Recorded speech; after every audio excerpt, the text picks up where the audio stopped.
because we couldn't go do anything else. So the captain after that said he had a talker back on the fantail, Lord Hogan. He asked if anybody would back there would go under the ship and see what the damage was underneath. And Hogan said there wasn't anybody alive back there. So I heard the message because I was on the bridge. And I told him I'd go back and do it if he'd promised me that he wouldn't take off when I was underwater. And he promised he wouldn't, but then I started back and I knew damn well he was going to take off if they come in again. So I had a little few apprehensions, but I got back there and dove under and tied a line around me, and I found out that the left rudder was jammed all the way left, the right rudder was a little bit starboard. The screws, we had print screws, they seemed to be fine. So I went back to the bridge and reported that to the captain. Went back to my battle station, was the port director on the bridge. And with the destroyer, I think it was they come alongside and took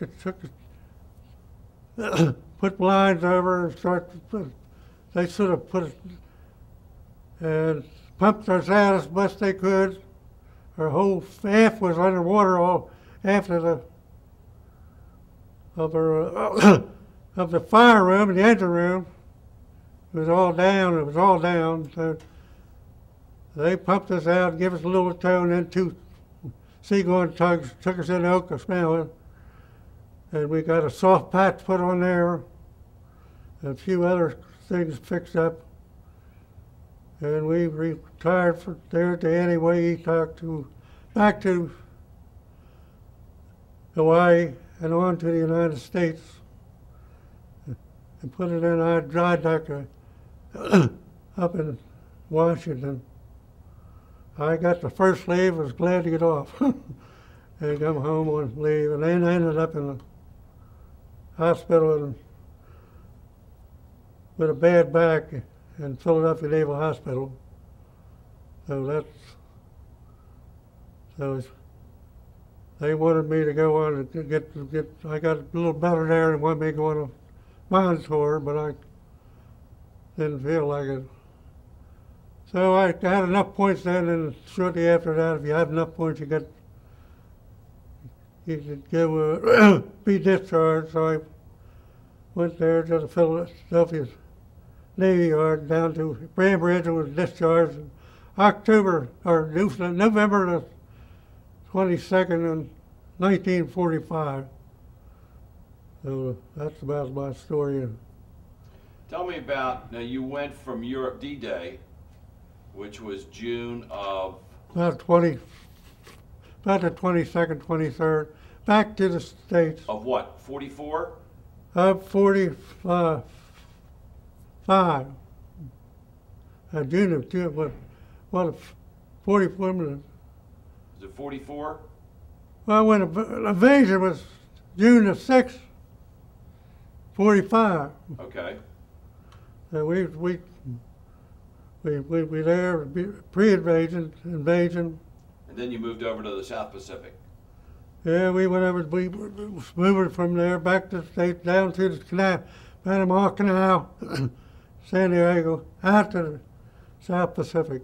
Now, when you were laying off of Okinawa, when all these planes came after you, what was your job? What was your battle station? What was your job? Mine was fire control. I was a fire controller. Our job was the operation maintenance of all offensive weapons on the ship. My battle stations were the director, 40 millimeter director on the port side of the bridge. It was right up on the bridge. And the gun mount was right below the bridge on the port side. We had another director back midship, a 40 millimeter director, midship on the port side. We had same. And we had some 20 millimeters back there too, and 20 millimeters on the on the fantail. So when the planes come in, of course, the first one they hit was the director, or the mount 3, the 5-inch mount on the fantail. One of them hit that, and a 500-pound hit close to it. So, and then, of course, our job was to go out on that picket duty on 3 days before we got hit. And we had done duty out there, and all the planes, all the ones were out there before us on picket duty 1 were badly damaged or sunk. So we had ships come along us, there was a Prego that come along us, and he went back and he found out we were going there, and he went back and told his captain, oh, them poor son of a bitches are going picket 1. Where are we going, Captain? And they went to picket duty 17. They were all around like a pick-your ball field, all around 40 miles out, 5 miles out, and about 40 miles apart to pick up all these planes coming from Japan.